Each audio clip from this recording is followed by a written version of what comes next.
Buddhists and the Zen people, for instance, have a very quiet method of meditation.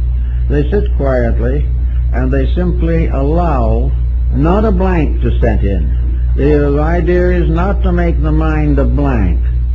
The idea is to make the mind a gentle disciple, at the kneeling or seated at the foot of the reality within. The human becomes the chela of the divine, becomes the disciple of that which must always be the leader. And various ways these revelations come to people. Sometimes they may come in an occasional dream, which is a vision, or a real spiritual experience, which is comparatively rare. But all spiritual experiences must be doubted if the individual who has them has not conquered the common mistakes of himself.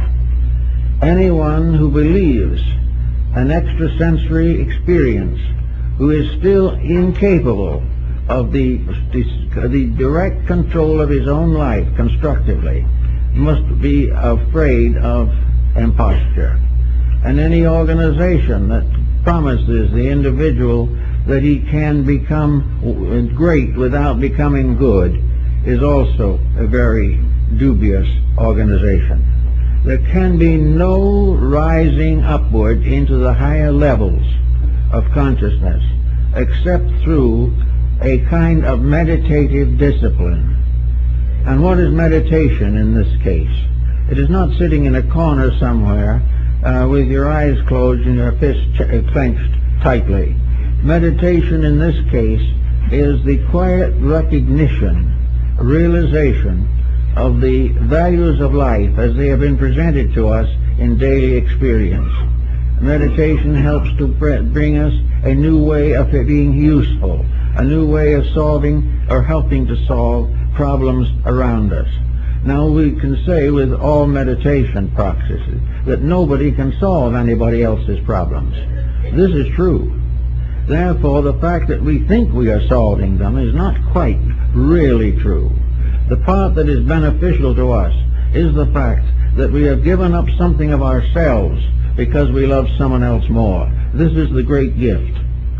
And the great gift in turn going to them may give them the courage to see what we have done and do it for themselves. Every individual who becomes happy must make himself happy.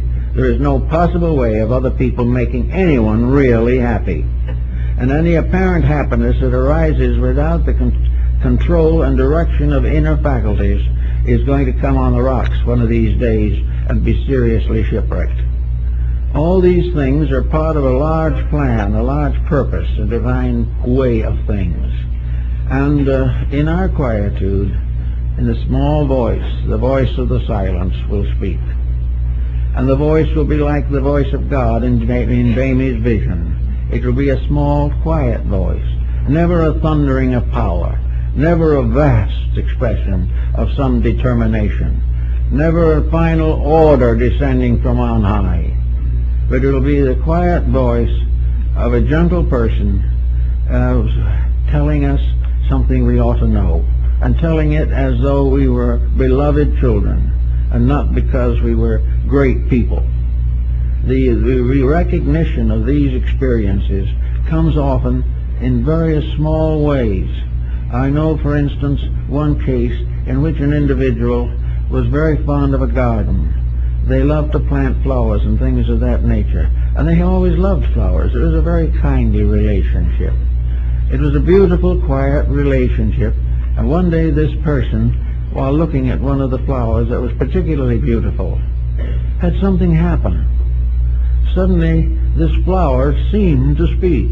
It didn't say anything, but it seemed to speak, and suddenly the law of that flower burst into the mind of this very kindly gardener. The law of the flower became a symbol of the whole unfolding of the cosmos. The flower became an infinite symbol of an infinite purpose. And it is. It is a part of a great and infinite purpose. But most of those who look at the flower don't see it that way. But this person saw it that way. Saw the flower as suddenly bursting forth into a perfect symbolism of the universe. It was there all the time, but at that moment, the reality in the individual picked it up and brought it out. The message came from something beyond the mind, something beyond the emotions, but an infinite impression of reality, which meant that the person had for a moment's contact with one of these levels of higher insight. Plotinus, the Neoplatonist, said that in his lifetime, that only on 2 occasions had he been lifted up into the presence of reality, and that for only a few seconds.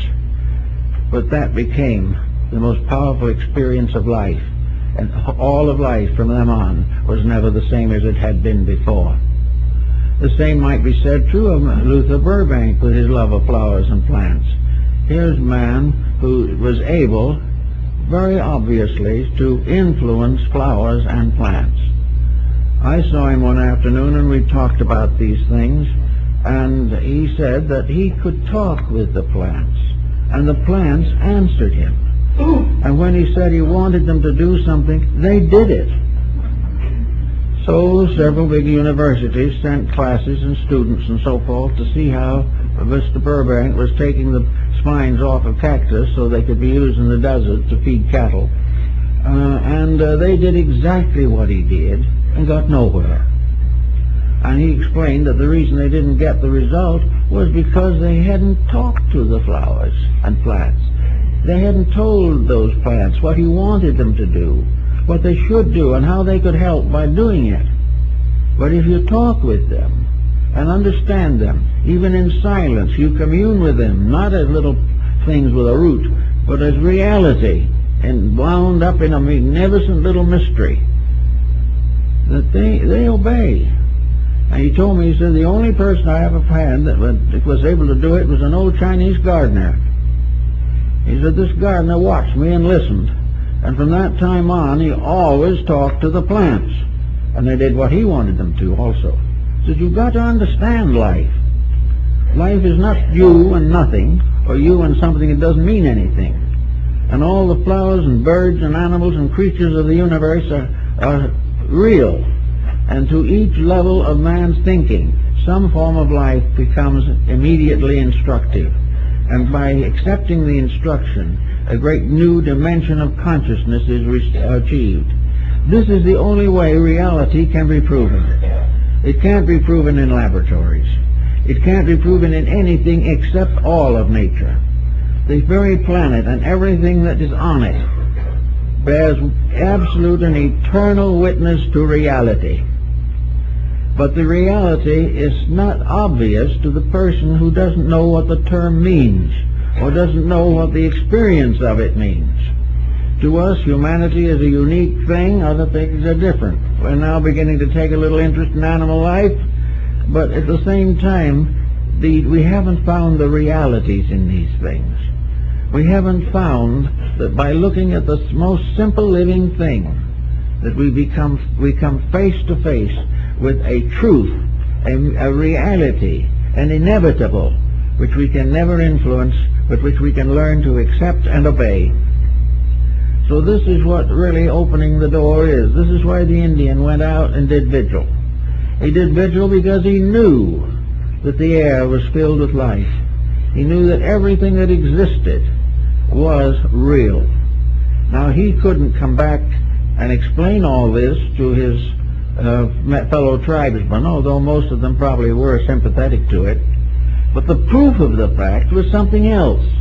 The proof was that when he went out as a healer and sat and did vigil, the great ones, the true ones, sent symbols to him so that he would know what to do.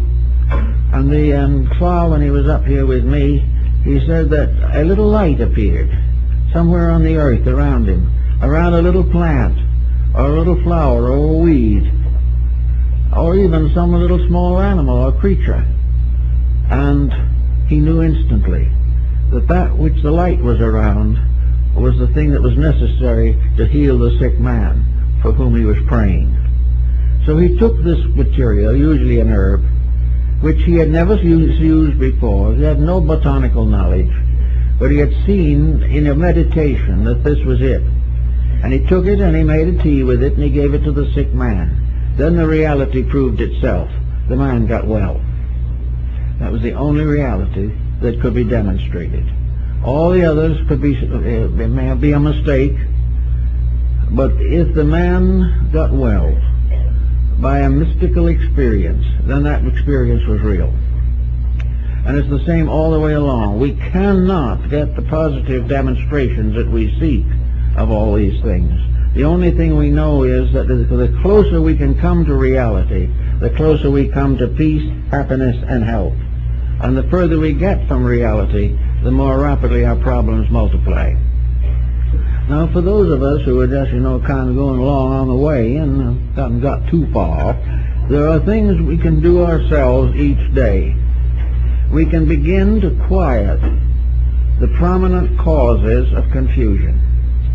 There is no meditation based upon some esoteric exercise that can ever work if the individual has not accomplished a transformation within himself. This was the highest phase of alchemy. Alchemy was to make gold out of base metals, and spiritual alchemy was to discover the eternal gold of reality in all things, which can be released and brought into manifestation by art. And art in this case is the beauty, it is the skill, it is the wonder by which we do what is right because it is right. This type of thing is something that has come down to us for a long, long time, and it will continue to come down to us until we obey it. We must find the only answer that there is, and that is the utopian answer, that the human being must live the fullness of humanity, of his own endowment. He must manifest all the manifestations of the condition of the level of life upon which he exists. And having done this, he may then request very quietly, or may not even have to request, because realities perpetuate themselves. We expect to go on to the next level of understanding and insight. We are held behind by the ballast of our own mistakes, and until we are able to master those and to redeem them or restore the integrities in them, we will remain in trouble. Has not conquered the common mistakes of himself.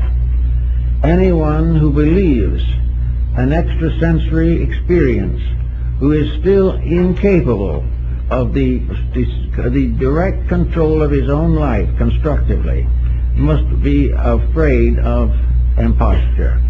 And any organization that promises the individual that he can become great, meditation in this case is the quiet recognition, realization of the values of life as they have been presented to us in daily experience.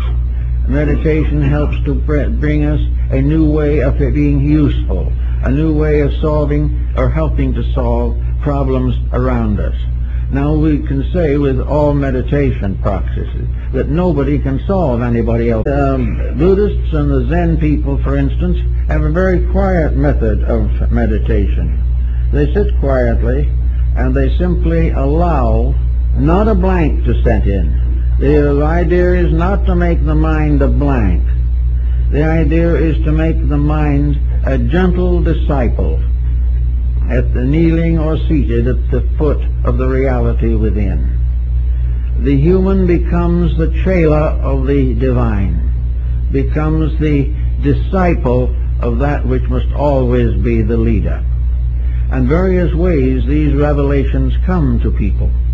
Sometimes they may come in an occasional dream, which is a vision, or a real spiritual experience, which is comparatively rare.